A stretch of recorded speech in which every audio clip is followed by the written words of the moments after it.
conhece ou já ouviu alguém narrar alguma experiência de que tenha ido ao céu ou ao inferno?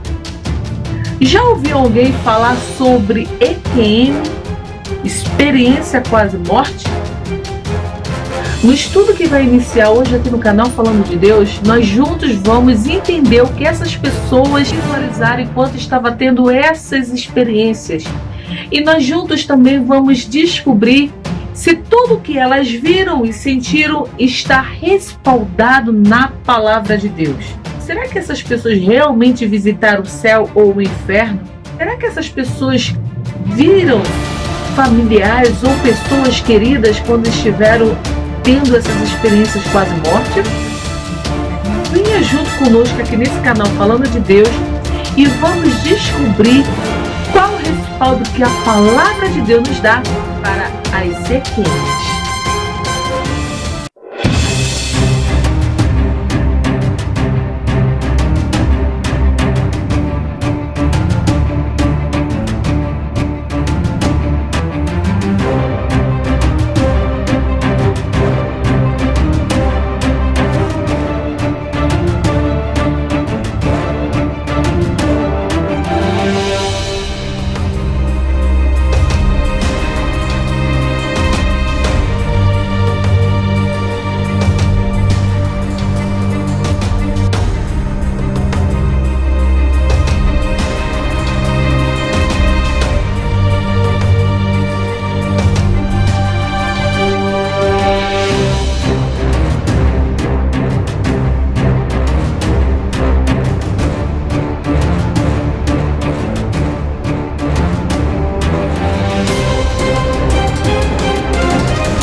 Que a graça poderosa do nosso Senhor e Salvador Jesus Cristo possa entrando na sua casa e abençoando não somente a você, mas toda a sua família e amigos.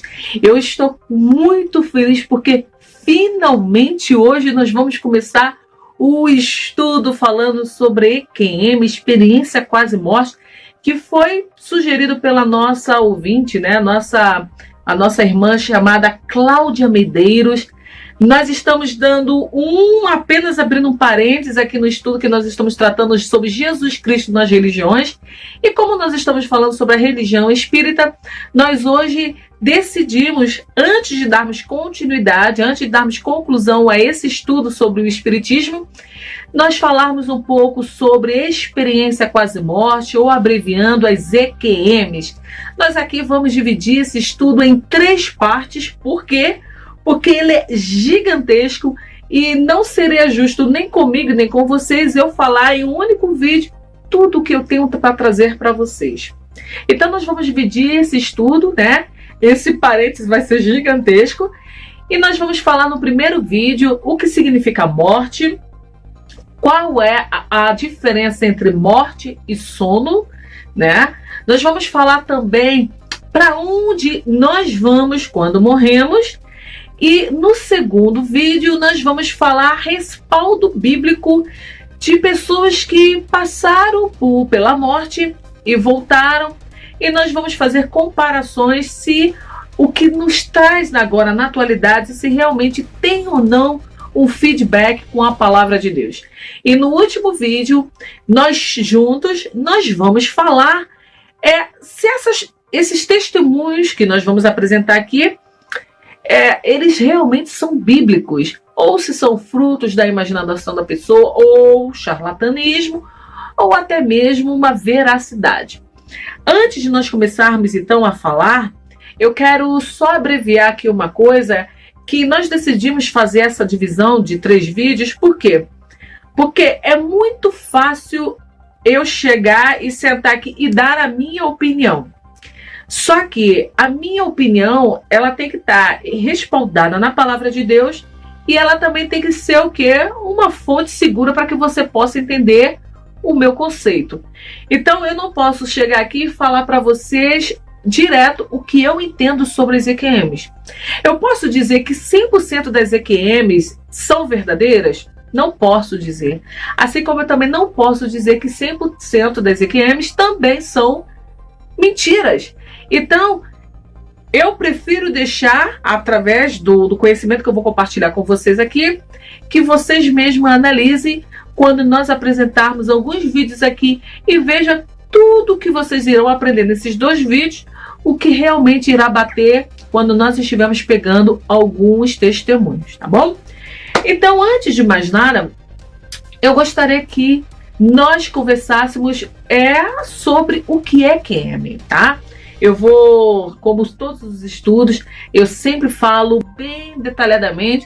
Eu sei que se torna muito repetitivo, mas eu falo dessa forma porque existem muitos amigos que têm dificuldade em algumas compreensões, em algumas palavras. Então é por conta deles que eu estou fragmentando a palavra, sendo um pouco repetitiva, tá bom? Então vamos lá. A primeira coisa que nós devemos saber é o que significa EQM, experiência quase morte. EQM significa uma pessoa que teve uma experiência sobrenatural quando ela estava próximo à morte, ou muitas das vezes essa pessoa já foi declarada morta.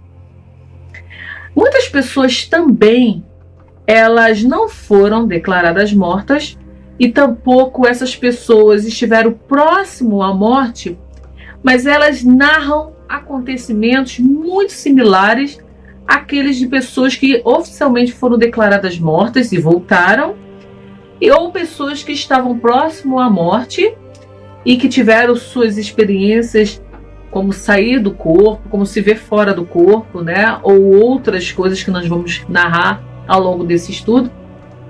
E por conta disso, por conta dessa similaridade de pessoas que não passaram nem uma proximidade da morte, ou tampouco foram declaradas mortas, nós vamos colocar nesse mesmo grupo de estudo, ok? E por falar em estudo, vale lembrar que existem muitas revistas científicas, como a revista Resuscitation. Ela agrupou um quantitativo de mais de 100 pessoas e em cima dos relatos dessas pessoas, ela começou a pegar similaridade e ela começou a estudar o que essas pessoas que passaram por uma experiência sobrenatural, o EQM, e ela até hoje está tentando estudar o que acontece com o ser humano quando ele sai desse plano físico. Então eu vou pegar um pouco dessas entrevistas, correto? Não somente dessas revistas científicas, mas eu vou pegar uma boa parte da palavra de Deus e nós vamos trabalhar em cima de tudo isso, ok? Então, só para vocês entenderem que nós estamos falando aqui sobre experiência de pessoas que foram declaradas mortas ou que esteve próxima à morte ou que tiveram experiências sobrenaturais similares a esses 2 grupos. Quando nós pegamos essa revista e analisamos algumas coisas que essas pessoas disseram terem vivenciado quando estavam experimentando as EQMs, é um grupo que diz que sentiu medo. Um diz que viu uma luz no fim do túnel ou apenas uma luz brilhante. Outros dizem terem visto familiares ou amigos que já morreram. Outros dizem apenas que viram o seu corpo no hospital e nada puderam fazer. Outros disseram que viram lugares todos cheios de flores com animais. Outros relatam que durante essas experiências quase mortes, eles estavam sendo perseguidos e torturados por alguém. E outro grupo também relata que simplesmente só lembra do último minuto que fechou-se os olhos e do minuto que abriu. Ou seja, ele não viu e não ouviu nada e nem tampouco sentiu nada durante o período em que foi declarado morto ou quando estava próximo à morte. Então a gente vê aqui que os sentimentos dessas pessoas que foram entrevistadas por essa revista, eles não se batem, mas a gente vai trabalhar com tudo isso ao longo dos estudos, ok? Então, antes de nós começarmos a falar sobre as EQMs, as experiências quase-morte, nós precisamos saber, afinal de contas, o que é a morte. Afinal de contas, é sobre ela que nós estamos estudando, né? A Bíblia relata 2 tipos de morte. A Bíblia relata a morte física e a morte espiritual. Vamos definir o que significa a morte física e a morte espiritual? Então, a morte física é a interrupção total do organismo vivo, ou seja, o corpo humano ele para totalmente a sua funcionabilidade, ele não tem mais condições de interagir com o mundo físico. Isso é declarado sim a morte física de uma pessoa. Então, quando a pessoa morre, a família recebe o atestado de óbito daquele indivíduo e o corpo dele é sepultado. Por quê? Porque o corpo ele já não tem mais a vida para interagir com o meio externo. Agora, o que significa a morte espiritual? A morte espiritual, ela é o afastamento completo da presença de Deus e da influência dele. Diz assim, Apocalipse 2:11, a parte B. Aqueles que conseguirem a vitória não sofrerão o castigo da segunda morte. Se Jesus está falando aqui sobre segunda morte, significa que existe a primeira. E a primeira foi justamente a que nós narramos, que é a morte física. E a segunda morte significa a separação completa de Deus e de sua influência.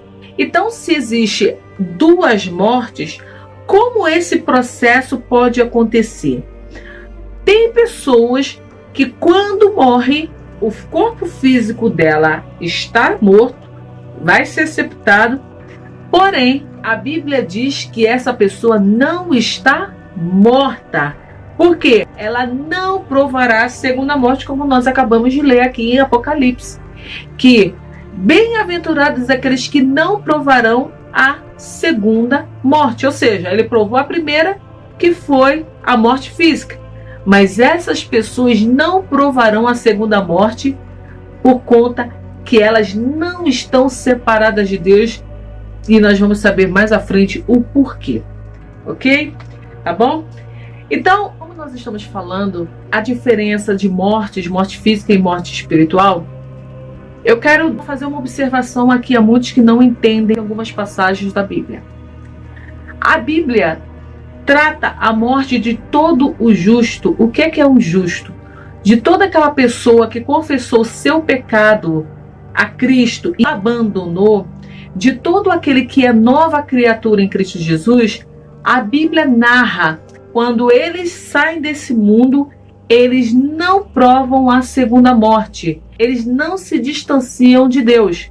Quando eles saem dessa terra, eles são declarados como dormindo, estão dormindo. Eu vou falar mais à frente o que significa esse sono. Porém, todos aqueles que morrem fisicamente sem aceitar o Evangelho de Cristo e sem sequer mudar a sua conduta, porque não basta somente aceitar o Evangelho de Cristo, essas pessoas, quando morrem fisicamente, elas também morrem espiritualmente, ou seja, ela prova a segunda morte. Então ela morre 2 vezes, fisicamente e espiritualmente. Ela fica totalmente distanciada das coisas de Deus e da influência de Deus. Vou começando a pegar essas informações para quando a gente juntos formos identificar algumas experiências quase morte que muitas pessoas ficam narrando aqui, ok? Então, quando um justo, uma pessoa que aceitou o Evangelho de Cristo e mudou a sua conduta, porque não basta só aceitar de boca, tem que aceitar com transformação de vida. Essa pessoa morre, ela automaticamente dorme no Senhor. Por que ela dorme no Senhor? Uma pessoa, quando está dormindo, o que você entende? É uma pessoa que está descansando. Prosseguindo. Afinal de contas, então, já que a gente está falando sobre morte, o que acontece com todos os seres humanos quando ele morre fisicamente? Para onde vai o ser humano quando ele morre para este mundo? Vamos descobrir isso agora. Eu peço que você pegue a Bíblia. Nós vamos ler bastante. Ok? Vai dando pausa e vai lendo. Algumas religiões não acreditam que quando o ser humano morre, que a alma dele vá a algum lugar. Ele diz que quando nós morremos, simplesmente cessa a atividade do ser humano, ele fica em um lugar dormindo, esperando o julgamento dos últimos dias, quando todos irão se levantar e prestar conta das suas ações aqui na Terra. E uma dessas religiões que pregam que quando a gente morre, acaba tudo, cessa tudo, são as Testemunhas de Jeová. Se isso é verdade, vamos abrir então lá para que nós começamos a entender. Nós vamos falar um pouco mais sobre esse livro mais à frente, mas só para vocês entenderem qual é o capítulo e versículo que essas religiões utilizam para afirmar de que quando nós morremos, tudo acaba. Eclesiastes capítulo 9, versículo 5 e versículo 10. Sim, os vivos sabem que vão morrer, mas os mortos não sabem de nada. Eles não vão receber mais nada e estão completamente esquecidos. Os seus amores, os seus ódios, as suas paixões, tudo isso morreu com eles. Nunca mais tomarão parte naquilo que acontece no mundo. Essas pessoas dizem que os mortos não sabem de nada porque elas só lêem a primeira parte. Mas dizem que os mortos não sabem de nada e que eles serão completamente esquecidos. Por quem? Pelos que estão vivos. Quem esquece é quem está vivo. É por isso que eles vão ser esquecidos, pelos que estão vivos. E eles não sabem de nada o que a própria Bíblia diz. Os seus amores, os seus ódios, as suas paixões, tudo isso morreu com eles. E nunca mais tomarão parte naquilo que acontece no mundo. Ou seja, eles não vão saber de mais nada o que acontece no mundo. E não que eles não sabem de nada porque eles dormem. A interpretação que as pessoas fazem da Bíblia para satisfazer os seus entendimentos é totalmente herégica. Não existe isso. A Bíblia está dizendo que eles não sabem de nada o que acontece aqui na Terra. É por isso que algumas religiões espíritas que dizem que vem um grupo lá, dá conselho.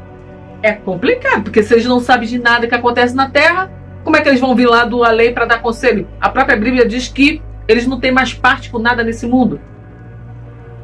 Essas religiões também utilizam a morte como um sono.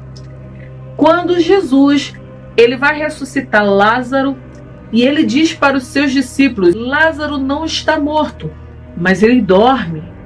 Então, quando Jesus diz aos discípulos que Lázaro dorme e não está morto, eles também afirmam que o próprio Mestre diz que quando nós morremos, nós dormimos e nada sabemos. Então, eles usam essas passagens da fala de Jesus para validar Eclesiastes capítulo 9, versículo 5 e 10, que diz que quando o homem morre, ele nada sabe.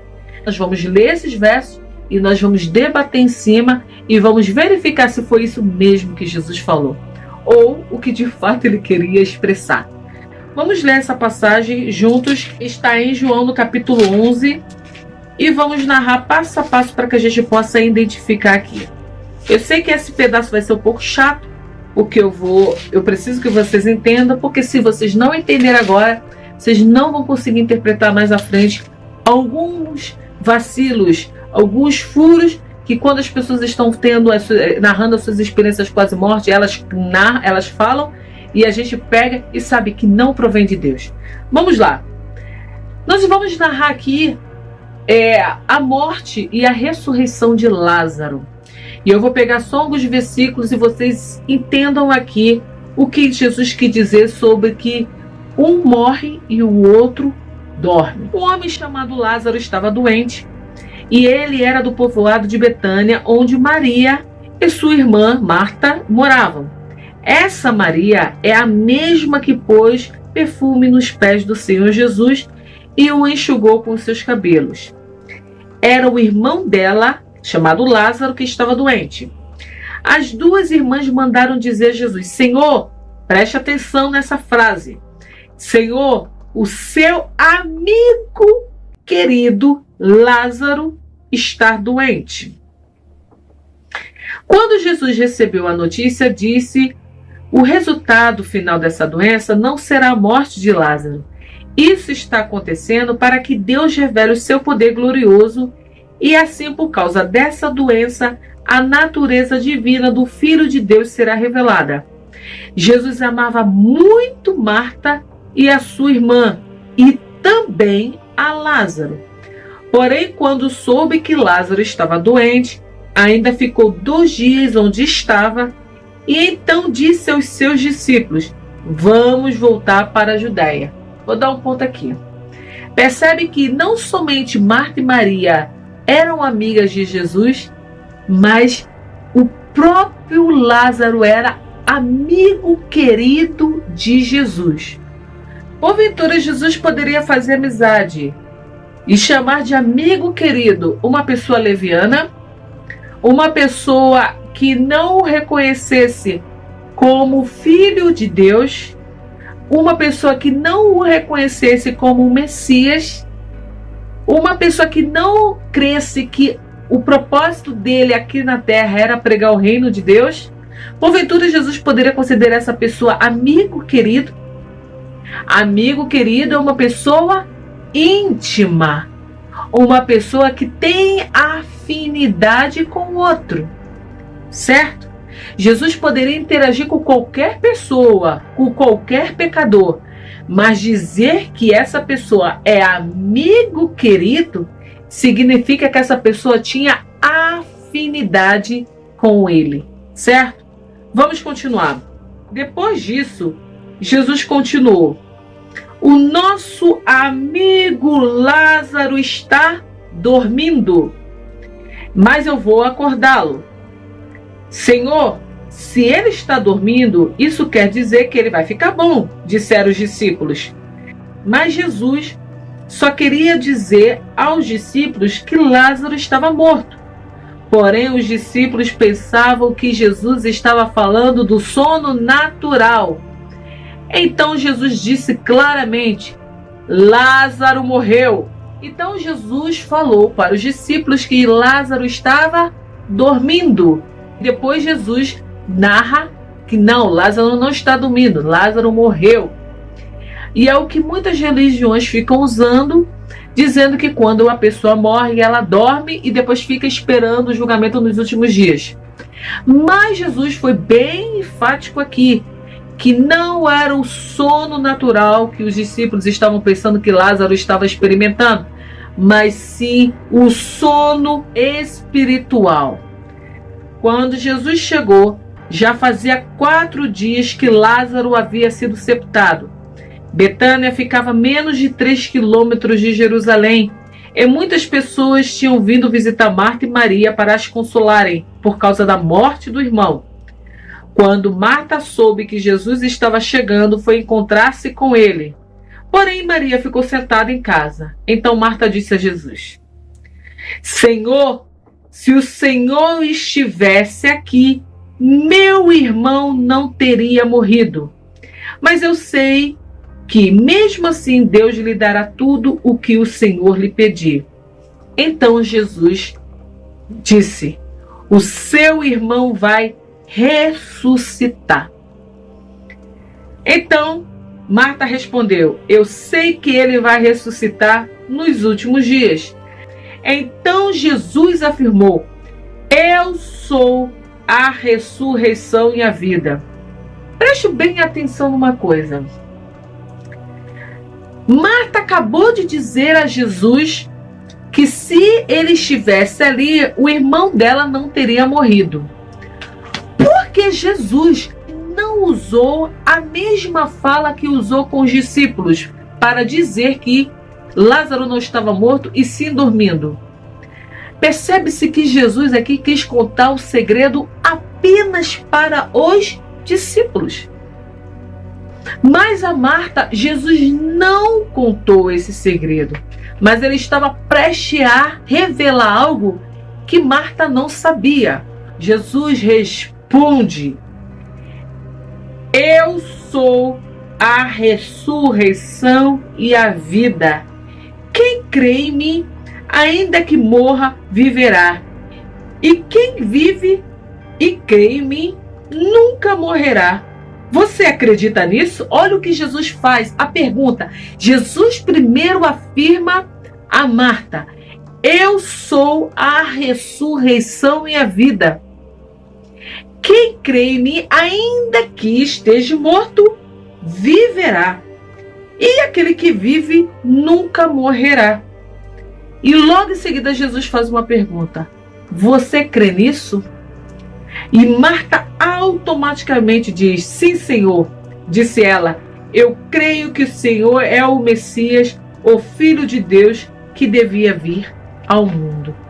Essa última fase da afirmação de Marta, quando ela diz que ela crê que Jesus é o Senhor, é o Messias, é o Filho de Deus que deveria vir ao mundo, ela automaticamente afirma que Jesus sim é a ressurreição e a vida e que Lázaro poderia voltar à vida. Mas por que Jesus não falou para Marta que Lázaro dormia? Porque Jesus ainda queria tirar de Marta essa afirmação de que ela cria que ele era a ressurreição e a vida. Mas preste sua atenção. Quando Marta diz isso, Marta era o que de Lázaro? Irmã de Lázaro.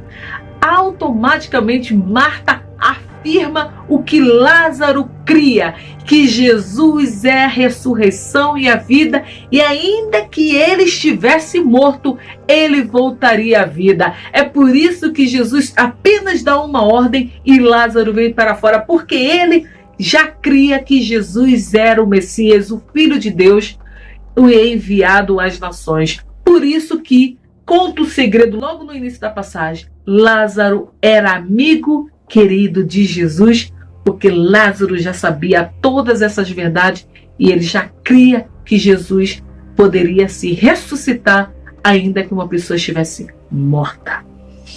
Então, o que eu quero mostrar aqui para vocês, espero que vocês tenham entendido, é que quando Jesus afirma aos discípulos que Lázaro está dormindo e não morto, Jesus está afirmando aqui que ainda que ele tenha morrido fisicamente, na ordem que ele desse, o morto tem que levantar. Porque os santos não morrem, os santos dormem esperando a ordem de comando para levantar, assim como Lázaro esperou a ordem de comando do Senhor Jesus, e uma única ordem ele levantou.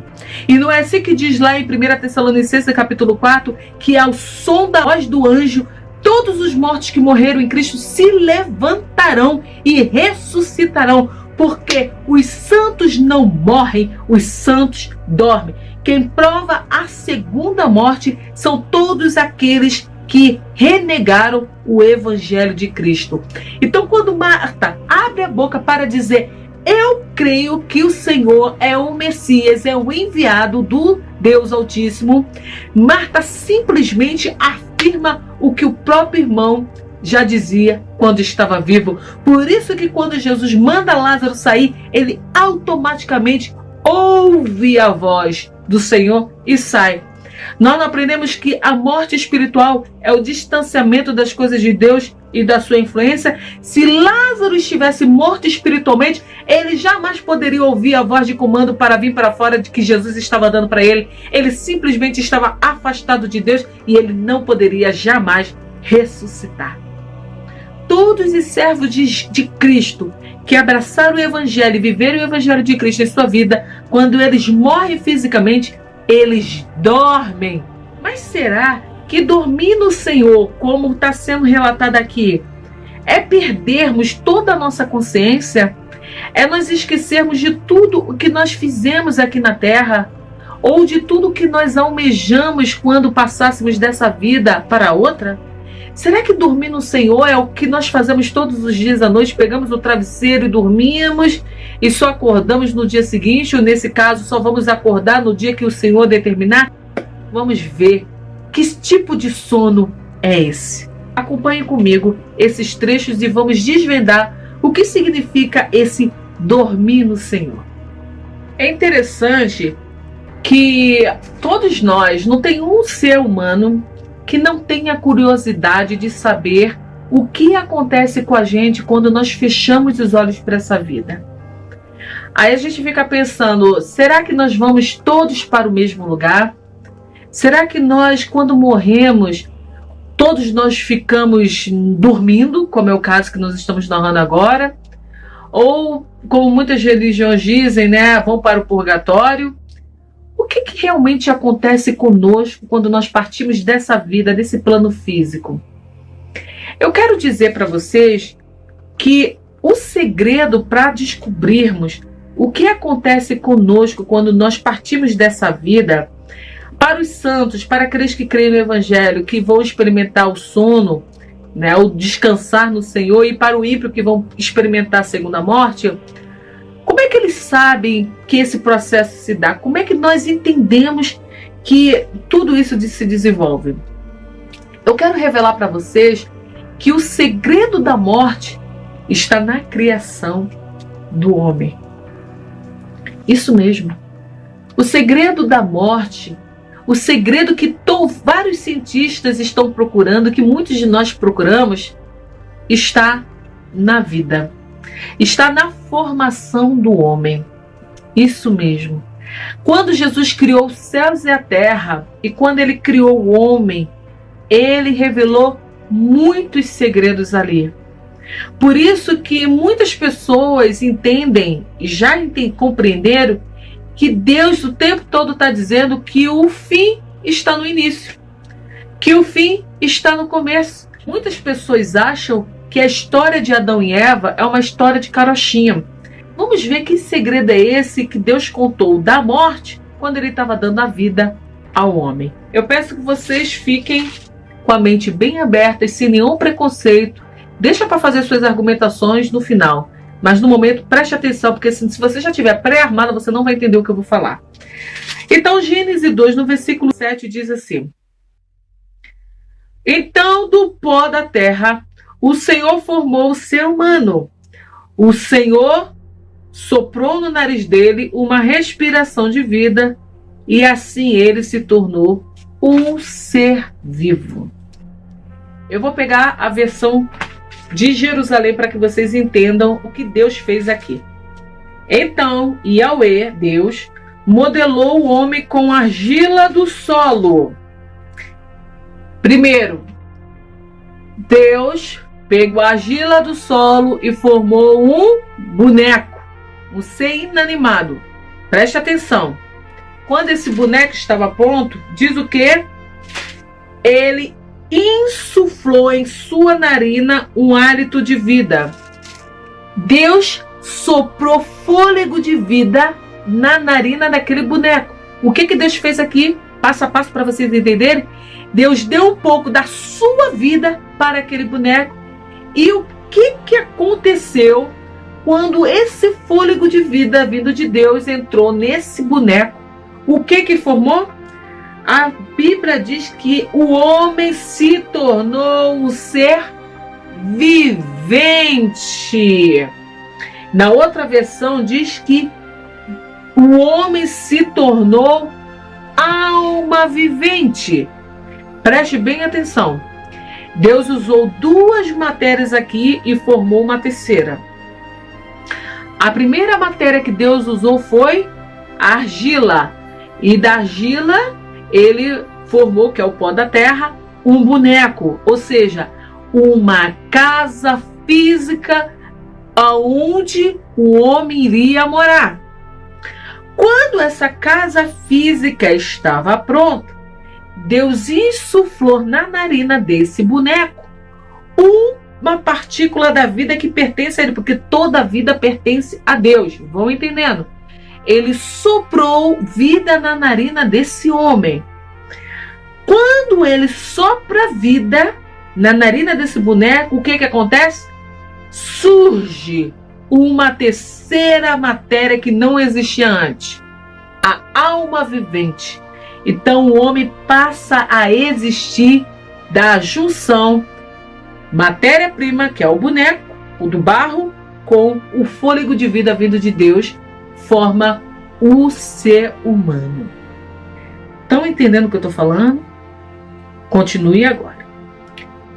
Eu vou tentar dar um exemplo melhor para vocês aqui.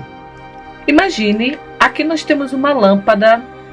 Nós sabemos que a lâmpada, se ela não estiver conectada com a eletricidade, ela não tem nenhuma funcionalidade, correto? Então imagine que essa lâmpada seja o corpo humano. Aqui nós temos uma eletricidade, um cabo condutor de eletricidade. Nós sabemos que ninguém consegue ver energia. Ninguém consegue ver a eletricidade. Nós conseguimos saber que ela está ali porque ela faz alguma coisa funcionar.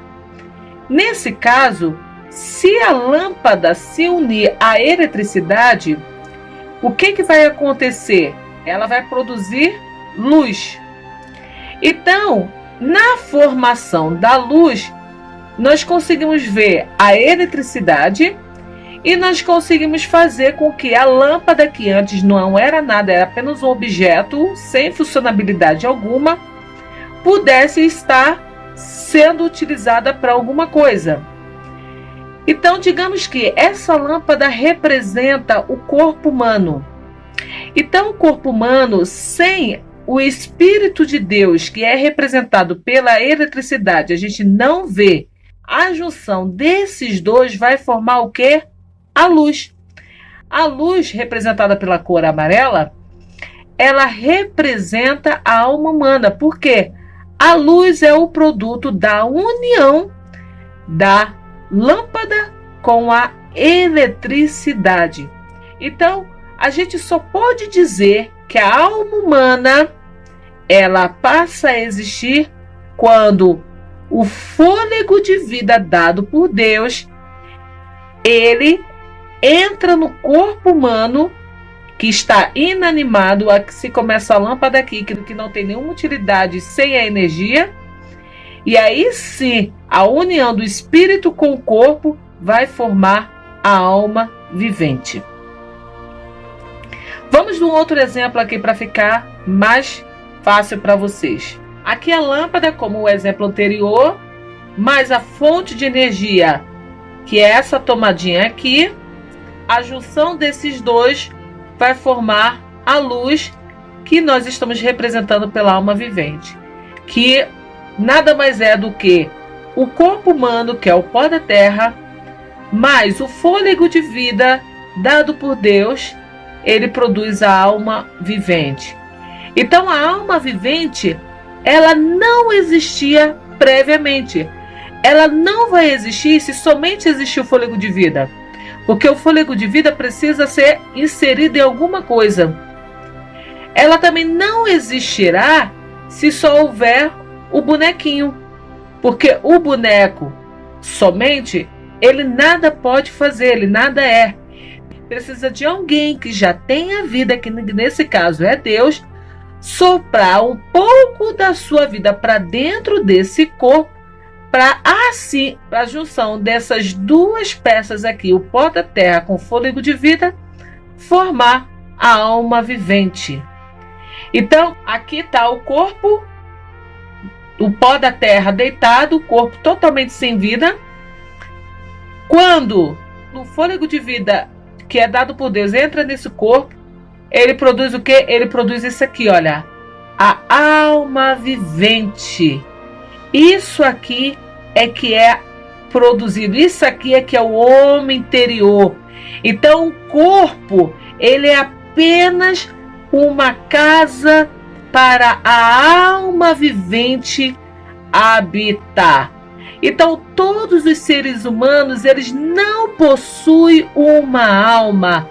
Todo ser humano é uma alma vivente que possui um espírito de vida, que é o fôlego de vida dado por Deus, e que habita em um corpo perecível, em um corpo moldado por Deus.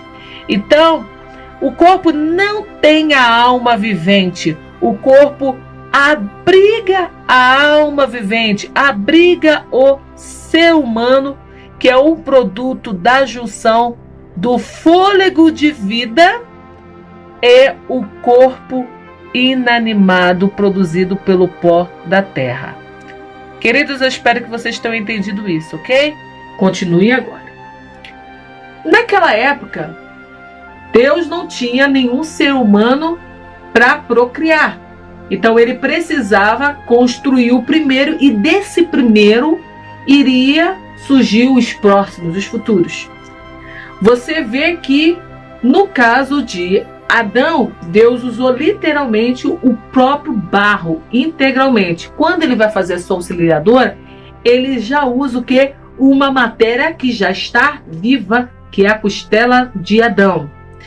Mas agora, para fazer os outros seres humanos, Deus precisa ir lá no barrinho formar outros seres humanos? Não. Deus usa as duas obras vivas, que é o homem e a mulher, para formar aquilo que ele criou lá no Jardim do Éden. E aqui eu quero que vocês prestem bem atenção, porque muitos podem achar que eu estou fugindo do tema, experiência quase morte, mas vocês só vão entender o que eu vou falar mais na frente se vocês compreenderem o meu raciocínio aqui, ok? Hoje, como que Deus cria? Deus continua modelando os seres humanos? Continua. Mas ele modela o ser humano no barro? Não. O que acontece? Hoje, a figura do barro significa o feto. Sim, o feto que está sendo gerado na barriga da mãe. Por que o feto? Porque assim como o Adão lá no Éden, quando ele estava sendo formado, ele não tinha vida própria ainda, porque não tinha entrado ainda nele o fôlego de vida, e nem tampouco ele tinha sido formado como alma vivente, que nós vamos falar passo a passo. Observe uma coisa: o espermatozoide, quando ele fecunda o óvulo da mulher, né, você percebe que ele está sendo formado, mas ele não tem vida própria. O bebê que está na barriguinha da mãe, ele depende literalmente de tudo da mãe. Ele depende não somente dos nutrientes, como ele depende também do próprio gás que são trocado através da placenta para respirar. Por quê? Porque o pulmãozinho dele, ele está totalmente atrofiado e coberto pelo líquido amniótico. Então, essa criança, ela ainda não pode ser considerada uma alma vivente. Preste atenção no que eu estou falando. O que acontece? Nós sabemos que o ser humano é dividido entre espírito, alma e corpo. Nós sabemos que o espírito pertence a Deus. Nós sabemos que a alma é aquilo que nos difere dos outros seres, dos animais, que é a capacidade de você usar o seu livre-arbítrio e escolher o que você vai tomar, qual decisão você vai tomar. E o corpo, que nós sabemos que é o que volta à terra. Correto? Abramos lá em Salmo 139, no versículo 13, diz assim: Tu criaste cada parte do meu corpo, tu me formaste na barriga da minha mãe. Tu viste quando os meus ossos estavam sendo feitos, quando eu estava sendo formada na barriga da minha mãe e crescendo ali em segredo. Então nós vemos aqui claramente o salmista dizendo que Deus forma seres humanos e conhece cada detalhe dos seres humanos antes mesmo dos seus ossos serem formados, e que o próprio Deus tece com as suas mãos cada ser humano que é formado no ventre de sua mãe. O que Deus estava fazendo lá no Jardim do Éden, quando criou o homem? modelando o homem com as suas próprias mãos. E foi a mesma coisa que o salmista aqui afirmou que Deus estava fazendo com ele quando ele ainda estava no ventre de sua mãe.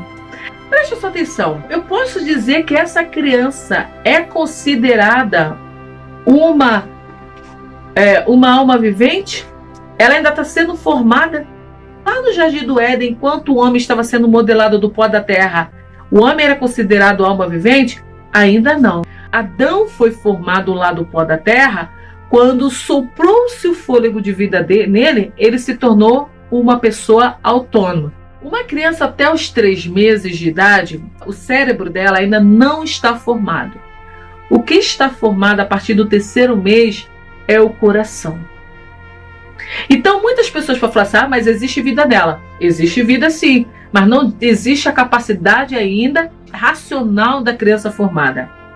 A razão é o conhecimento, é a capacidade que a pessoa tem de interagir com o mundo.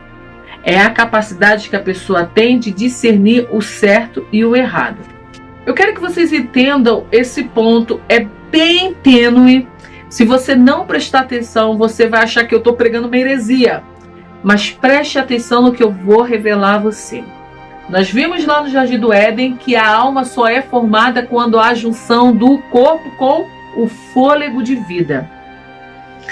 Na gestação, o que está existindo ali até então é a formação do corpo, como nós acabamos de ler aqui no Salmo 139, com a manifestação do Espírito. Lembra que lá no Jardim do Éden, Deus soprou na narina do homem o fôlego de vida, ou seja, a vida saiu de Deus. Então, preste sua atenção no que o salmista diz aqui. Tu criaste cada parte do meu corpo. Tu me formaste na barriga da minha mãe. Tu me viste antes de eu ter nascido. Os dias que me deste para viver foram todos escritos no teu livro, quando ainda nenhum dele existia. Percebe que o salmista entendeu que no ventre da mãe dele, Deus estava modelando o corpo dele e também colocando vida nele. O ser humano, ele é formado durante 9 meses. Estou falando a regra, não estou falando a exceção. Preste atenção. Quando o ser humano ele está completamente formado, quando o cérebro dele está completamente formado, quando ele completa 7 meses e meio a 8 meses, nós sabemos que a alma está totalmente ligada com a mente humana, com o intelecto humano, com a capacidade do homem discernir o que é certo, o que é errado. Por parte, uma criança, ela só tem a formação do neurônio dela totalmente pronto quando ela completa 7 meses e meio, 8º meses na barriga da mãe. Aí ela pode ser considerada um ser humano completamente formado. O que vai acontecer após esses meses é só ela ganhar peso para que ela possa, quando nascer, manter a temperatura corporal dela. Aí muitos dizem assim para mim, Rejane, mas o bebê com 3 meses, o coração dele já está batendo. Eu posso dizer então que ele é uma alma vivente, porque o coração dele está batendo.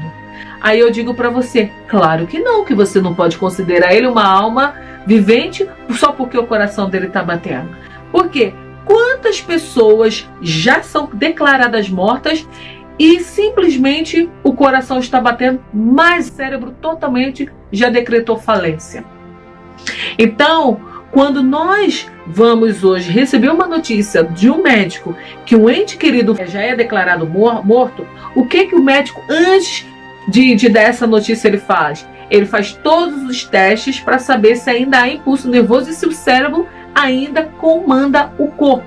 Se o cérebro para, consequentemente, em algumas horas o coração para e todos os outros órgãos irão parar. Eu só posso declarar uma pessoa viva se a função neural dela ainda estiver em atividade.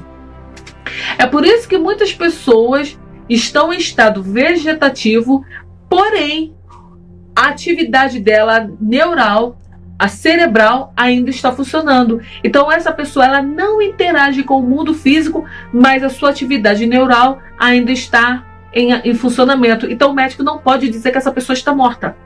Muitas pessoas estão vivendo, não tem nem coração, está tendo o seu sistema circulatório em funcionamento através de uma máquina, mas a atividade neural dela está em funcionamento e ela não é declarada morta. Então, voltando à criança que está sendo formada na barriga da mãe, nós não podemos dizer que a alma dela está ali, que ela realmente já pertence ao mundo dos vivos, né? Só porque o coração dela está batendo.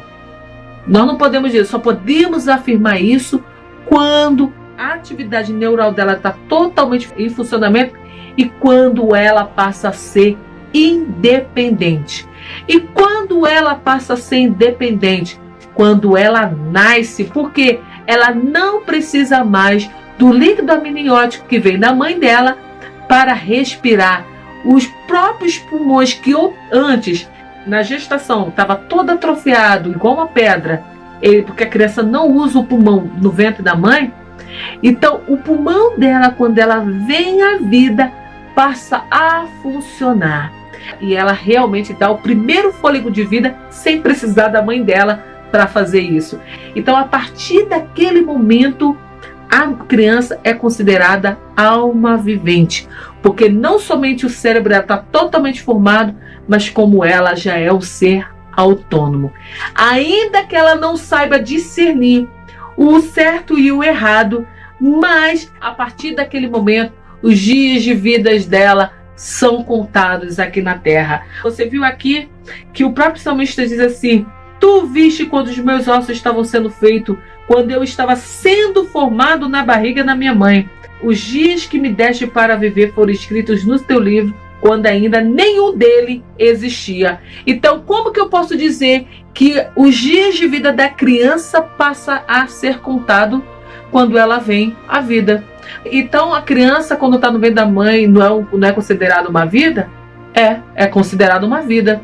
Alma vivente é uma coisa, mas vida, ela é considerada. Por quê? Por conta que no momento da fecundação, quem começa a atuar? O Espírito de Deus começa a atuar no ventre daquela mulher, e o Espírito de Deus, que é o Espírito da vida, começa a moldar aquela criança, assim como ele fez lá no Jardim do Éden. Por isso que qualquer fase da gestação é um pecado o aborto. Aborto em nenhuma fase da gestação é aceito por Deus. Por quê? Por conta que, além de Deus estar formando essa criança, como nós acabamos de ler em Salmo 139, já existe a manifestação do Espírito criacionista no ventre da mãe. Embora, todavia, a alma vivente ainda não é declarada por Deus, mas a manifestação da vida já está ali, e qualquer fase do aborto é considerado crime. Eu espero que vocês tenham entendido. Mas por que eu narrei isso? Por que eu contei toda essa história? Por que esse detalhe todo de falar sobre a gestação? Por que eu contei isso?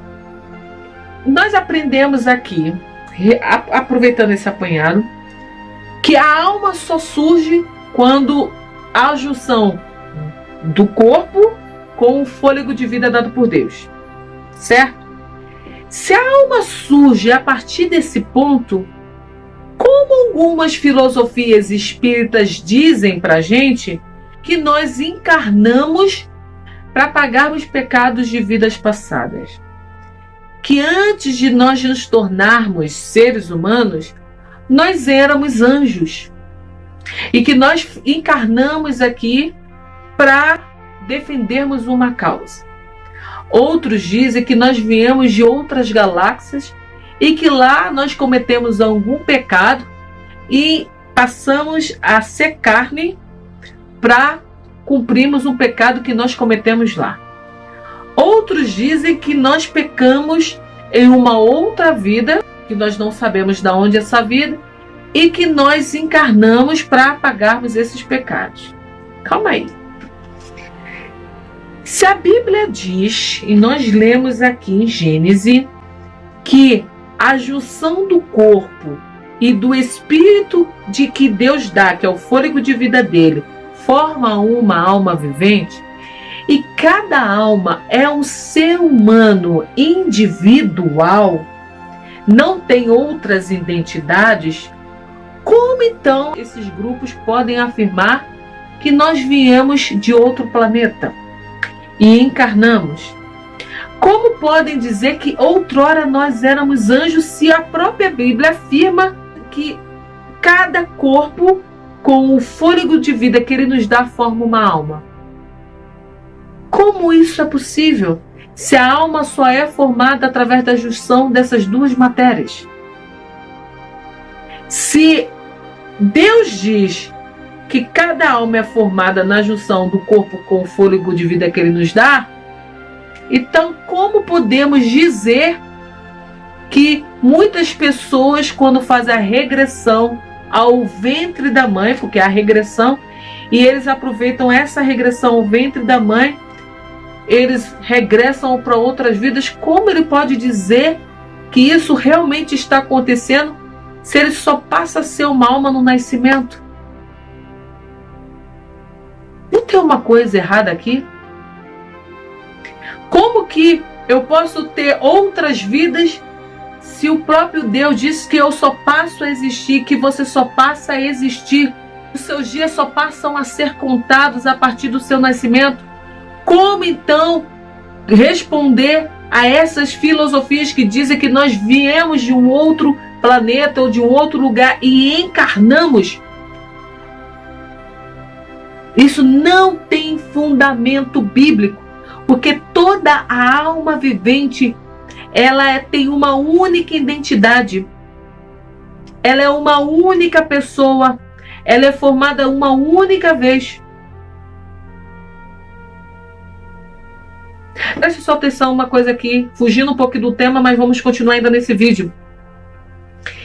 Se eu viesse de um outro planeta, se eu viesse de um outro lugar, a fim de pagar algum pecado que eu cometi em alguma vida que eu não sei, então eu previamente já saberia que eu ia encarnar, certo? Se eu previamente sabia que eu ia encarnar, significa que eu já existia, certo? Eu estou sendo bem leiga aqui nas palavras para você entender. Eu já existia, certo? Se eu existia previamente, o porquê, quando o meu corpo estava sendo formado na barriga da minha mãe, Deus precisaria soprar a vida nele? Se eu existia previamente, significa que eu já tinha uma vida anteriormente, certo? Então eu não precisaria da partícula de vida de Deus para existir. Bastaria eu entrar num corpo, certo? Isso é impossível acontecer. Por quê? Porque se isso realmente existe, então eu desvalido o que Deus fez no Jardim do Éden, soprar o fôlego de vida, e eu desvalido o que o salmista falou no Salmo 139, que Deus no ventre da minha mãe estava formando o meu corpo, e ali mesmo ele estava manifestando o Espírito dele. Ele não precisaria fazer nada disso se eu existisse previamente. Uma outra coisa, preste só atenção. Se eu era uma alma vivente antes de eu encarnar, estou negando a Bíblia. Se eu era uma alma vivente antes de eu encarnar, significa que eu já trago comigo entendimentos de outras vidas. Se isso é verdade, então a criança, quando nasce, ela já deveria trazer consigo conhecimentos. Ela já deveria, quando ela encarnasse, saber: eu estou encarnando para desenvolver alguma atividade. Então tudo que ela visse a partir daquele momento, ela já saberia previamente, porque ela já tinha visto. Como, por exemplo, ela jamais ia colocar o dedo na tomada, porque ela saberia que previamente que aquilo era perigoso. Ela jamais iria fazer muitas outras coisas, porque ela já tinha o conhecimento prévio de outras vidas. Agora, raciocine uma coisa: como a alma é formada no momento do nascimento, a própria Bíblia diz isso, então Nenhuma alma traz consigo nenhum conhecimento prévio. Então, tudo que ela vai desenvolver ao longo da vida é novidade. Porque a partir daquele momento, ela é um novo indivíduo e nunca houve pré-existência da sua criação. Ok? Aí alguns vêm, podem querer me dizer, então se você está falando isso, eu estou aproveitando, queridos, porque senão vocês não vão entender o que eu vou falar mais à frente. Mas eu preciso aproveitar, sair um pouco do estudo, para vocês entenderem a mensagem que eu quero trazer para vocês. Muitos podem usar, então, Rejane, então Jesus, ele não encarnou. Então Jesus, ele não tinha uma vida prévia. Claro que sim. Jesus, diferente do ser humano, Jesus encarnou, mas ele previamente já existia. Todas as coisas foram feitas por ele e por meio dele. Jesus sim se fez carne para habitar no meio dos homens, não para pagar pecados cometidos em vidas anteriores, como muitos acreditam, que ele agora é um ser de luz supremo, porque ele pagou seus pecados anteriores, mas para pagar o pecado da humanidade. Jesus, ele disse, eu afirmo a vocês, isso é verdade, antes de Abraão nascer, eu sou, eu já existia. E agora, Pai, dai-me na tua presença a mesma grandeza divina que eu tinha contigo antes do mundo existir. Você vê que Jesus existia antes que o mundo existisse. Porém, para nós existe somente um Deus, o Pai e Criador de todas as coisas, para quem nós vivemos. E existe somente um Senhor, que é Jesus Cristo, por meio de quem todas as coisas foram criadas e por meio de quem nós existimos. Ou seja, nós só existimos por conta de Jesus Cristo. Você acha que Jesus Cristo só existia a partir do momento que ele entrou aqui na Terra? Não. A própria Bíblia diz lá em 1 Coríntios capítulo 15 que Jesus, ele veio a esse mundo como segundo Adão. Por quê? Nós aprendemos na criação dos seres humanos que o Adão, ele foi formado do pó da terra, o fôlego de vida, e formou uma alma vivente. Deus agora precisava trazer um segundo Adão para corrigir o erro que o primeiro Adão cometeu. Então, o próprio Senhor Jesus, que antes do mundo, antes da criação do mundo já existia, ele mesmo afirma isso, então ele se fez carne, mas independente da utilização, da participação do homem. Jesus não precisou do espermatozoide para fazê-lo. Jesus precisou apenas do Espírito do Pai para formá-lo no ventre da mãe.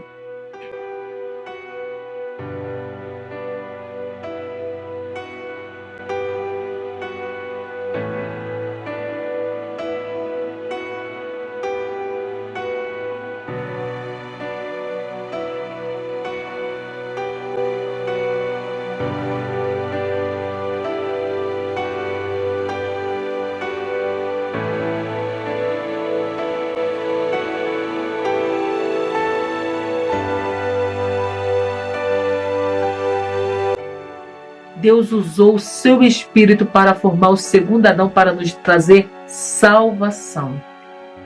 Então, quando alguns grupos vêm dizer que a gente tem que acreditar que nós já existíamos, né, por conta da encarnação de Jesus, eu digo a você, meu caro, eu preciso te desapontar nesse sentido.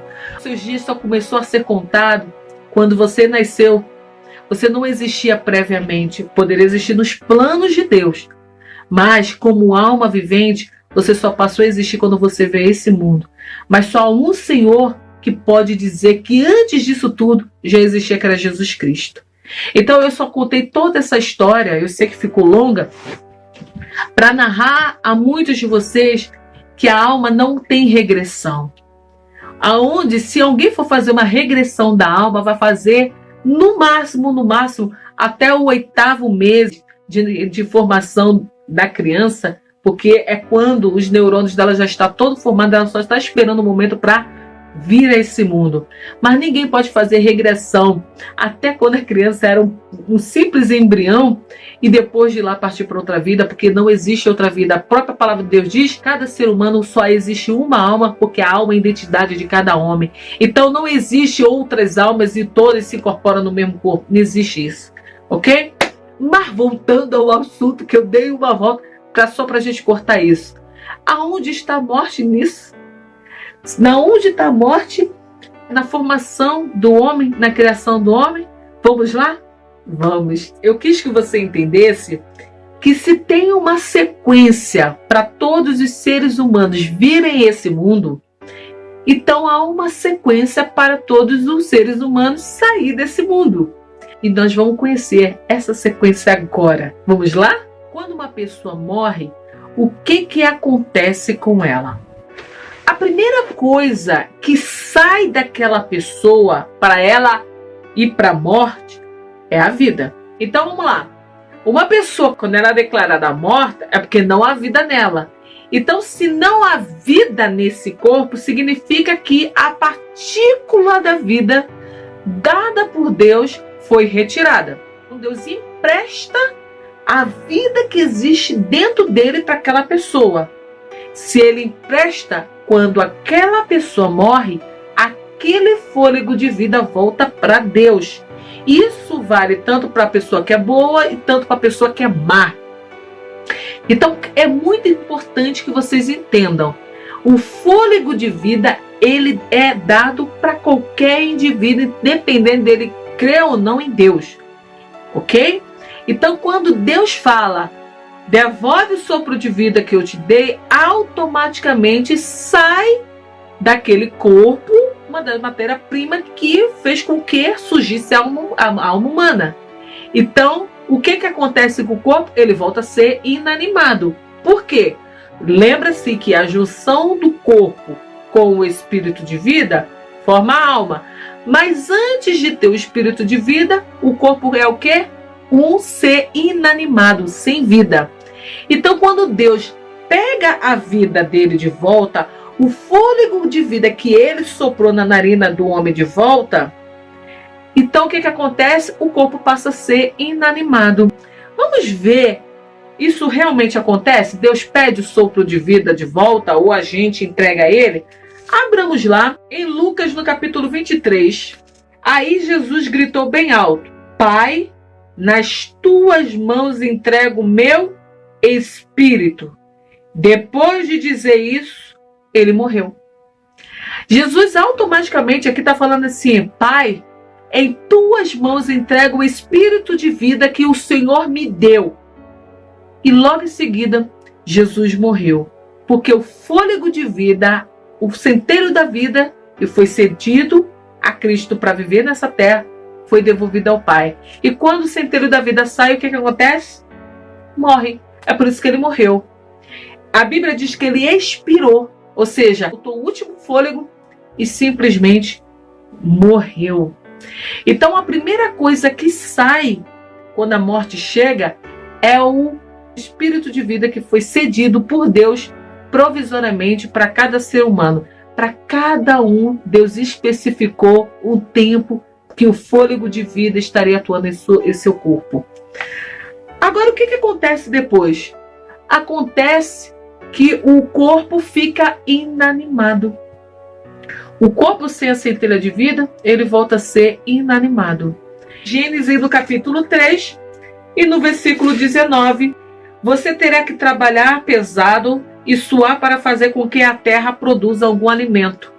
Isso até que você volte para a terra, pois dela você foi formado, você foi feito pela terra e é dela que você virá outra vez.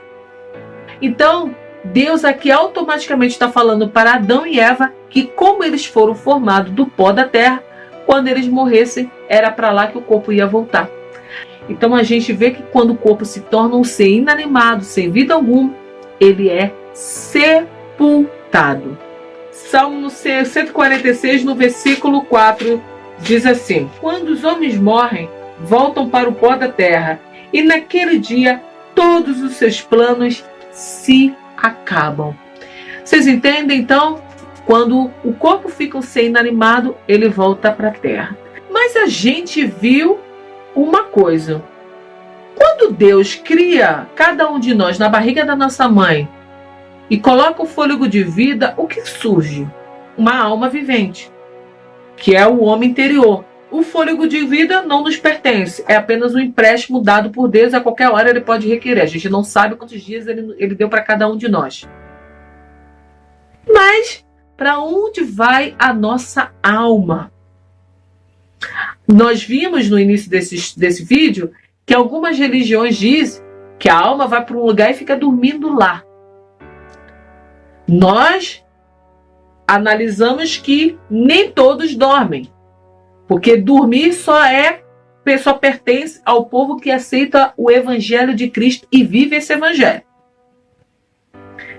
Se isso é verdade, o povo que não aceita o Evangelho e não vive esse Evangelho, ele vai para a morte eterna, que é a segunda morte. Mas como é que funciona isso? Que lugares são esses? Para onde vai de fato a alma? Para onde de fato nós vamos quando saímos desse corpo físico? Vamos descobrir agora. Pega a sua Bíblia, se você ainda não tem, só está acompanhando só de olhômetro aí na tela. Pega que você vai acompanhar e você precisa saber de fato para onde cada alma vai. E quando nós falarmos no último vídeo sobre as experiências quase mortes que cada um fica narrando, você vai comparar e vai ver se realmente tem alguma coisa bíblica nessa. Vamos lá? Jesus nos dá algumas dicas da onde a alma humana vai. Vamos abrir lá no livro de Lucas, no capítulo 19, versículo 20, que diz assim: Então direi a mim mesmo, homem feliz, você tem tudo de bom que precisa para muitos anos. Agora descanse, coma, beba e se alegre. Mas Deus lhe disse, seu tolo, se essa noite você morrer, aí quem ficará com tudo que você guardou? Algumas versões dizem, seu tolo, se essa noite alguém pedir a sua alma, para quem você terá guardado? Não tenham medo daqueles que matam o corpo, mas não podem matar a alma. Porém, tenham medo de Deus, que pode destruir no inferno tanto a alma como o corpo. Prestou bem atenção no que Jesus diz? Que o que nós temos que nos preocupar é com a alma, porque Deus pode lançar essa alma no inferno. Vou mostrar a vocês de quem vocês devem ter medo. Tenham medo de Deus, que depois de matar o corpo, tem poder para jogar a alma no inferno.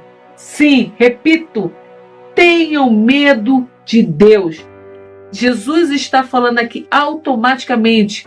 Tenham medo de Deus, que depois de requerer o fôlego de vida, ainda pode lançar a pessoa no inferno. Muitos podem pensar, mas Deus tem poder para lançar. Ele não irá lançar quando a pessoa morrer. Isso não está dizendo nada. Preste só bem atenção. Jesus está falando que é para nós termos medo de Deus. Nós devemos ter medo a Deus, que além de quando ele requerer o fôlego de vida, de acordo com o julgamento, ele tem poder para nos lançar no inferno. E se Jesus está falando dessa forma, que Deus pode lançar a alma no inferno, significa então que quando a alma se dissocia do corpo, ela não fica inerte, ela não dorme, ela tem um lugar direcionado para ir, certo? Que não é um sono. Inferno não significa nada de sono, pelo contrário, só se for um pesadelo.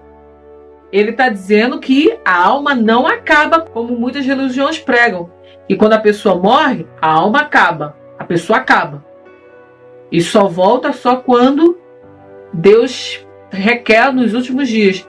Jesus está narrando que isso não existe. Jesus está narrando que nós devemos ter cuidado com a nossa alma. para que ela não vá para o inferno. Se nós devemos tomar cuidado para que a alma não vá para o inferno, significa que a alma, quando nós morremos, há uma sequência. A alma não fica inerte, ela não acaba, ela vai para algum lugar. Jesus dá aos seus discípulos a informação exata para onde a nossa alma possa ir, de acordo com as escolhas que nós fazemos enquanto estamos em vida. Porque assim como a alma começa na vida terrena, ela também terminará a sua escolha em vida terrena. E após a vida terrena, ela terá o resultado das suas escolhas. Jesus, ele foi tão lindo, ele é tão cuidadoso, foi tão cuidadoso, que tudo o que nós precisamos saber sobre as EQMs, Jesus relatou para a gente. Vamos ver aqui o que Jesus fala com os seus discípulos. É uma história verdadeira, não é uma parábola. Nós já falamos sobre isso em alguns vídeos atrás. Sobre a história do rico e do Lázaro. Havia um homem rico que vestia roupas muito caras e todos os dias dava uma grande festa. Havia também um homem pobre chamado Lázaro, que tinha o corpo coberto de ferida e que costumava ficar perto da casa do rico. Lázaro ficava ali procurando matar a fome com as migalhas que caíam da mesa do homem rico. E até os cachorros vinham lamber as suas feridas. O pobre morreu e foi levado pelos anjos para junto de Abraão na festa do céu. O rico também morreu e foi sepultado. Ele sofria muito no mundo dos mortos. Quando olhou, viu lá longe Abraão e Lázaro ao lado dele. Então gritou: Pai Abraão, tenha pena de mim. Mande que Lázaro molhe o dedo na água e venham refrescar minha garganta, porque estou sofrendo muito nesse fogo. Mas Abraão respondeu: Meu filho, lembre-se que você recebeu na sua vida todas as coisas boas. Porém, Lázaro só recebeu o que era mal. E agora está feliz aqui, enquanto você está sofrendo. Além disso, há entre nós um abismo imenso, de modo que os que querem atravessar daqui até vocês não podem, como também os que daqui não podem passar para cá. O rico disse: Nesse caso, pai Abraão, peço que me mande Lázaro até a casa do meu pai, porque estou com 5 irmãos. Deixe que ele vá e os avise, para que assim não venham para este lugar de sofrimento. Então, Abraão respondeu: Os seus irmãos têm a lei de Moisés e os livros dos profetas para os avisar, que eles os escutem.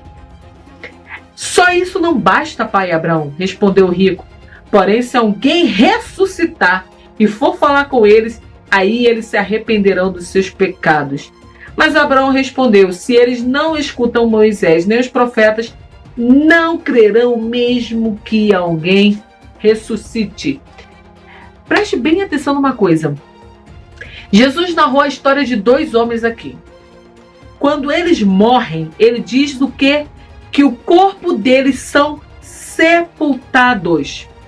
Ou seja, a matéria física, o corpo voltou para a terra.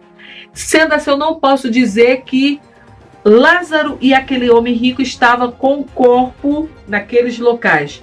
Então, Jesus não narrou o corpo físico nessa história. Ele narrou outra coisa que nós vamos desvendar aqui.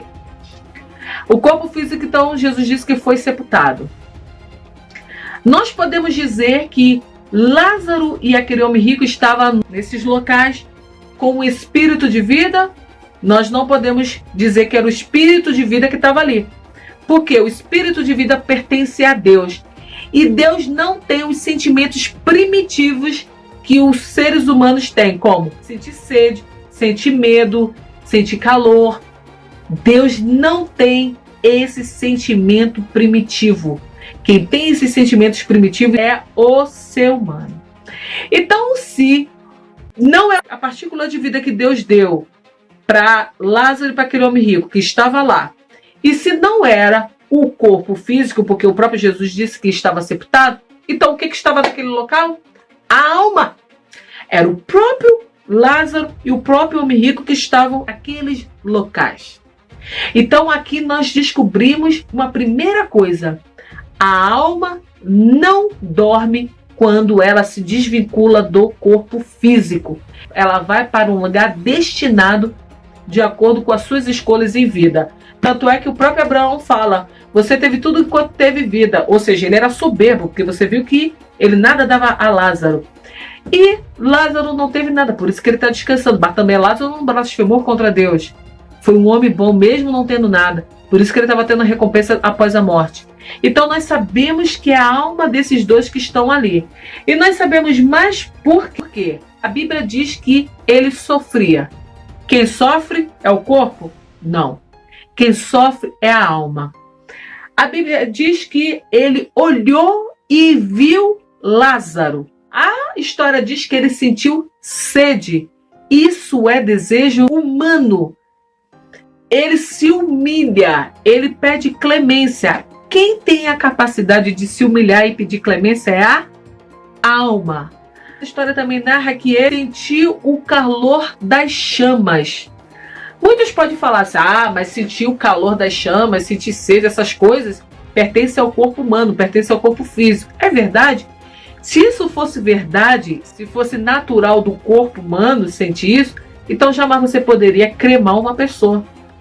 Porque quando o corpo está sendo cremado, a alma não está lá. Mas se você diz que o sentir calor pertence ao corpo humano, pertence ao corpo físico, então você não pode cremar uma pessoa.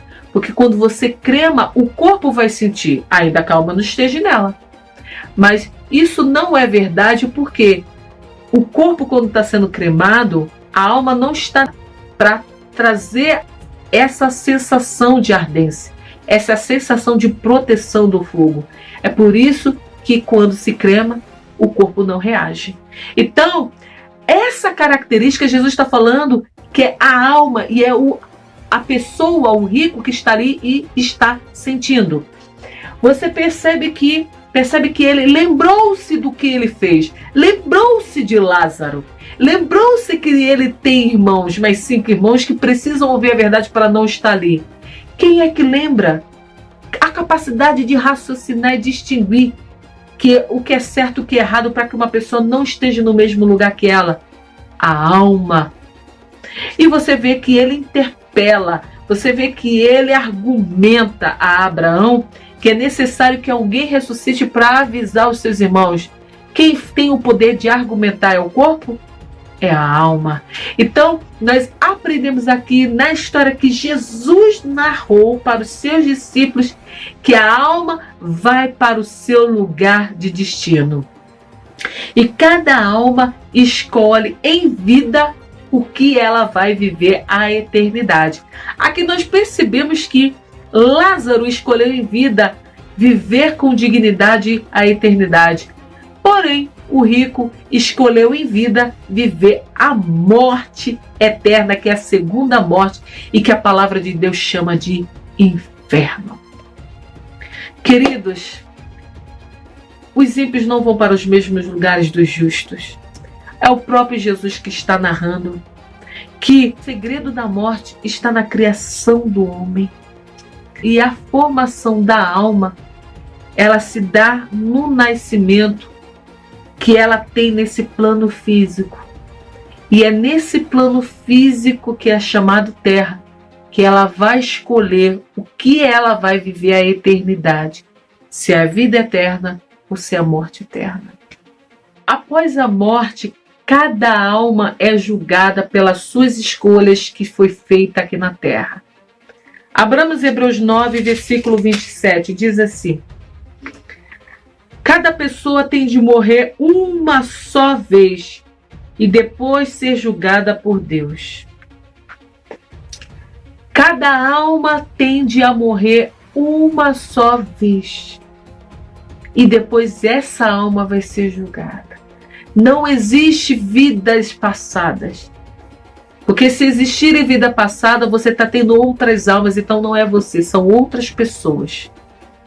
A Bíblia diz que cada alma pode viver uma única vez e após essa vida vai seguir o juízo dela de acordo com o que ela escolher aqui na terra. Quantas quanta coisa nós aprendemos em um único vídeo, para que nós podemos chegar ao que de fato é todas essas experiências, esses EQMs que as pessoas estão narrando. E nós vamos descobrir quais deles são verídicos, foram permissão de Deus para que essas pessoas vivenciassem, e quais são falácias, mentiras, para enganar não somente a elas, mas enganar a todos que ainda persistem em não estudar a palavra de Deus. Então, não é bíblico dizer que quando o ser humano morre, todos vão para o mesmo lugar, todos voltam para Deus, ou que todos dormem. A única coisa que volta para Deus, independente da pessoa ser boa ou ruim, é o espírito de vida, é o fôlego de vida que foi emprestado por Deus. E todos terão, exceto aqueles que Deus escolher que não passe pela morte, mas todos terão os seus corpos sepultados e voltando para a terra da onde foi formado o primeiro ser humano. Agora a alma, cabe a você e a mim escolhermos qual lugar de destino nós queremos para ela. Por isso que Jesus chamou aquele homem de louco e dizendo para ele: você está se preocupando com tudo aqui na vida, mas se hoje alguém te pedir a sua vida, se hoje decretarem a tua morte, para quem ficará tudo isso que você preparou nessa vida? E para quem será a sua alma? Para onde você irá? Eu digo a você que esse vídeo foi longo, mas era necessário que eu começasse de pouquinho em pouquinho a dizer a vocês o que é a morte.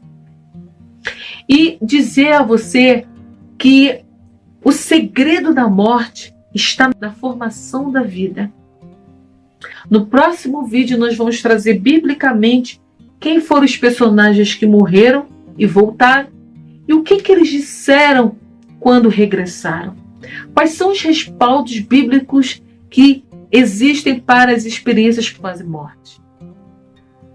Esse vídeo, eu precisava falar com vocês sobre isso, porque muitas pessoas, inclusive tem canais, dizem que nós viemos nós éramos anjos, outras dizem que nós éramos seres preexistentes em outros planetas, e trazem umas experiências quase mortes, né? Ou umas experiências que são aquelas experiências que eu falei para vocês que nós iremos pôr junto com esse estudo, que é aquela pessoa que mesmo não tendo sido declarada morta ou nem tenham passado próximo à morte, mas elas dizem que viveram experiências sobrenaturais, né? Que viram seres de luz, que viram isso, e elas afirmam coisas absurdas que a própria Bíblia narra ao contrário. Porque nós não podemos concordar com algumas experiências que as pessoas dizem terem tido, né? De vidas passadas e que filhos apareceram para dizer que agora ela vai encarnar, vai vir no outro corpo, ou que a pessoa está aprendendo algumas coisas. Isso não existe biblicamente. Não existe. Por quê?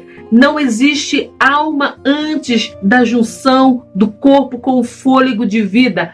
Toda alma, ela é criada aqui. E se a alma é uma identidade, como eu posso estar defendendo uma identidade de outra vida? E a própria palavra de Deus que nós acabamos de ler em Hebreus diz que ao homem é dado a capacidade de viver uma única vez e após isso sexo juízo, ou seja, a cada indivíduo, a cada alma é dada uma única oportunidade. Então, quando vocês agora começarem a assistir certos vídeos de EQM, começa a ligar-se nisso. Já estamos vendo aqui, já podemos analisar aqui alguns fatores de pessoas daquele grupo que nós vimos lá no início do estudo, que dizem ter visto vidas passadas. Já comecem a analisar. Esse vídeo já deu para abrir a mente de algumas informações aqui. Essas pessoas tiveram uma visão de vidas passadas mesmo? Como? Se a vida dela só começou quando houve a formação dela na barriguinha da mãe dela e a centelha de vida dada pelo próprio Deus ali.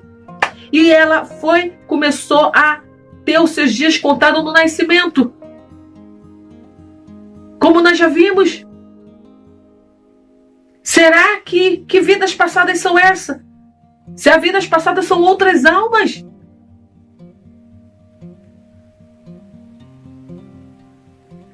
Entendeu? Comece a perceber. Comece a analisar. Vamos voltar ao livro de Eclesiastes, no capítulo 9, no versículo 5 que nós lemos, que diz que se os vivos sabem que vão morrer, mas os mortos não sabem de nada, eles não vão receber mais nada, estão completamente esquecidos. Olha o que a Bíblia diz. Os seus amores, os seus ódios, as suas paixões, tudo isso morreu com eles. E nunca mais tomarão parte naquilo que acontece no mundo.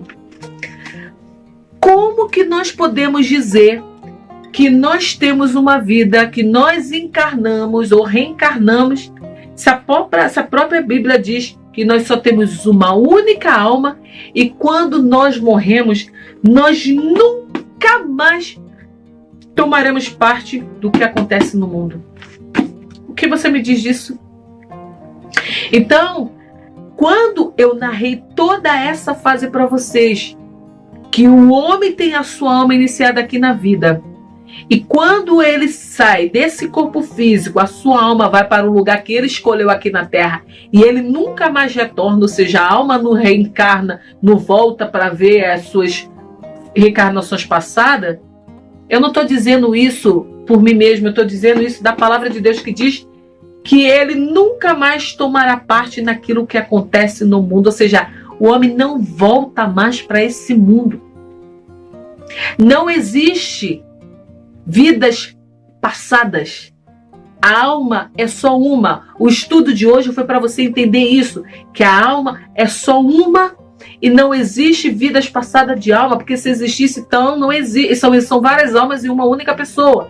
E a pessoa é um ser individual, e é por isso que a Bíblia diz: cabe ao homem viver uma única vez, e após isso segue-se o juízo, e ele nunca mais voltará para essa terra.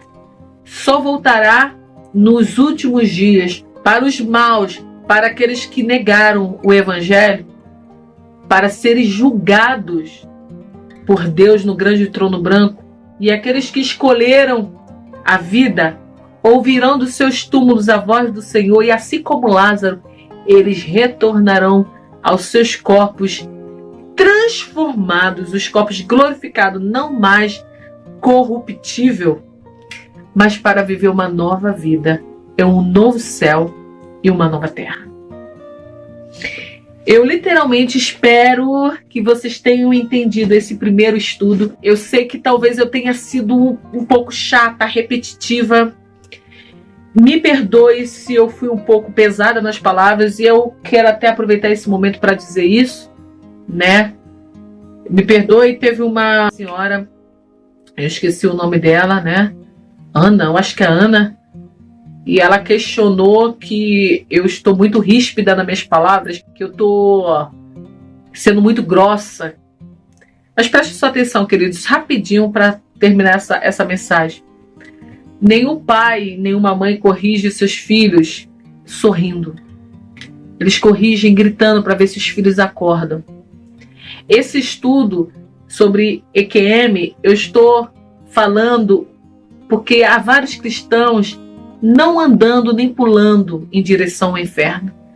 Mas há várias pessoas, não somente pessoas que não conhecem o Evangelho, mas os próprios muitos cristãos que conhecem o Evangelho estão saltando para o precipício com salto de vara. Salto direto para o inferno.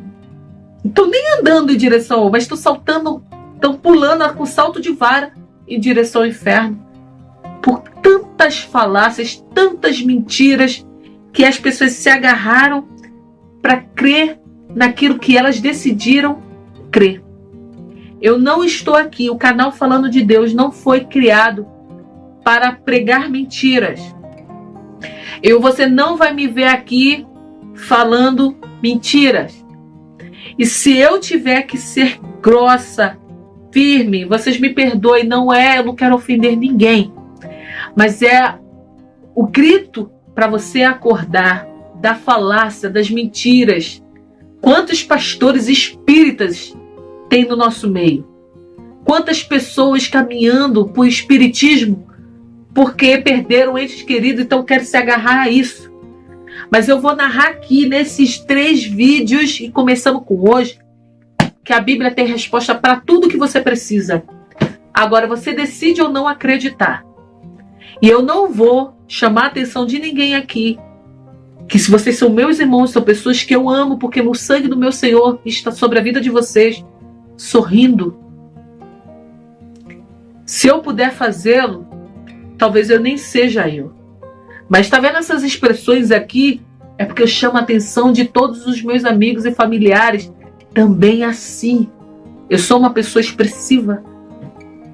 E eu quero levar o reino do meu Pai, a verdade a vocês. E me desculpe se eu for desapontar a vocês, que espero que eu diga palavras boas e bonitas, agradáveis aos seus ouvidos. O melhor remédio que cura a ferida é o que entra amargo, mas no ventre ele é doce. A palavra de Deus, ela é amarga para muitas pessoas, porque as pessoas não querem acreditar. Por isso que Jesus falou para os seus discípulos: vocês também vão me abandonar, porque esses disseram que dura é essa palavra. As pessoas não queriam ouvir Jesus porque dizia que a mensagem dele era dura. Cabe a você ou não, querido amigo, decidir se vai ouvir essa verdade que eu vou trazer nesses 3 vídeos aqui, que eu abri um parêntese na questão de Jesus Cristo no Espiritismo, para trazer uma resposta para a nossa querida Cláudia e para tantos de vocês que estão precisando de uma resposta sobre o que acontece conosco quando nós morremos, quando nós saímos desse plano físico. Não espere mentiras, mas vocês vão se surpreender com coisas lindas que eu vou trazer aqui, baseadas na palavra de Deus. Mas também vou frustrar muitos sonhos de vocês que acreditam nesses falsos EQMs e pensam que vem da parte de Deus, mas vem daquele que se faz até de anjo de luz para enganar muitos de vocês. E o nome dele se chama Satanás, a antiga serpente. Aqui eu me despeço de vocês, pedindo que vocês continuem orando por mim, pela família Falando de Deus. Nós carecemos das orações de vocês e peço que vocês meditem e estudem cada versículo que nós aprendemos aqui. E saiba, o segredo da morte está na formação do homem. Que Deus possa te dar sabedoria, que essa palavra possa encontrar solo fértil no seu coração e que a partir de hoje você comece a escolher que a sua alma tenha um destino, o destino da vida eterna e não da morte eterna. Graça e paz da parte do nosso Senhor e Salvador Jesus Cristo, a você e toda a sua família e amigos. Amém.